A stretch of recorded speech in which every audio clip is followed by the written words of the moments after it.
అందరికీ నమస్కారం. ఈరోజు మనం ఇల్లీగల్ డిటెన్షన్ కోసం మాట్లాడుకుందాం, అంటే అక్రమ నిర్బంధం.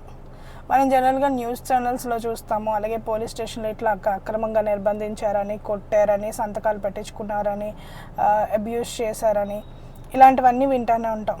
సో ఇలాంటి పరిస్థితుల్లో అక్కడ ఉన్నవాళ్ళు ఒక ఫుటేజ్ తీసుకోవాలంటే ఒక కెమెరా పెట్టి రికార్డ్ చేయడానికి భయపడుతూ ఉంటారు.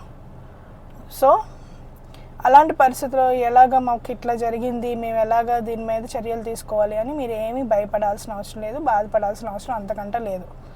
ఎందుకంటే మీకు రైట్ టు యాక్ట్ అంటే గౌరవ సుప్రీంకోర్టు వారు ఇచ్చిన తీర్పుల ప్రకారం రైట్ టు ఇన్ఫర్మేషన్ యాక్ట్ ప్రకారంగా మీరు సీసీ ఫుటేజెస్ అనేవి తీసుకోవచ్చు పోలీస్ స్టేషన్ నుంచి.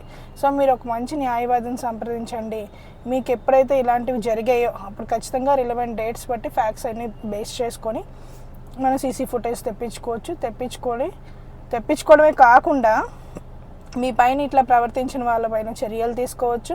దీనివల్ల 2 బెనిఫిట్స్ ఉంటాయి. ఒకటి, ఆ సంబంధిత అధికారి మీతో ఎవరైతే ఇలా ప్రవర్తించారో వాళ్ళ మీద చర్యలు తీసుకోవచ్చు. ఒకవేళ సీసీ ఫుటేజెస్ లేవనుకోండి, సో ఖచ్చితంగా ఏ ఎస్హెచ్ఓలో అయితే ఇలాంటి సీసీ ఫుటేజెస్ అవి వాళ్ళు పెట్టలేదో వాళ్ళు కాన్సిక్వెన్సెస్ ఫేస్ చేస్తారు. సో మీకు ఉపయోగపడుతుంది, లేదంటే ప్రజలకైనా ఉపయోగపడుతుంది కదా. సో ఖచ్చితంగా ఇలాంటి పరిస్థితులను ఎదుర్కొంటే తప్పకుండా ధైర్యంగా ముందుకెళ్ళండి. మీ వైపు తప్పు లేనంత వరకు మీరు భయపడాల్సిన పనే లేదు. మీరు హక్కులేంటో తెలుసుకోండి, బాధ్యతగా వ్యవహరించండి, చట్టాన్ని గౌరవించండి. Thank you.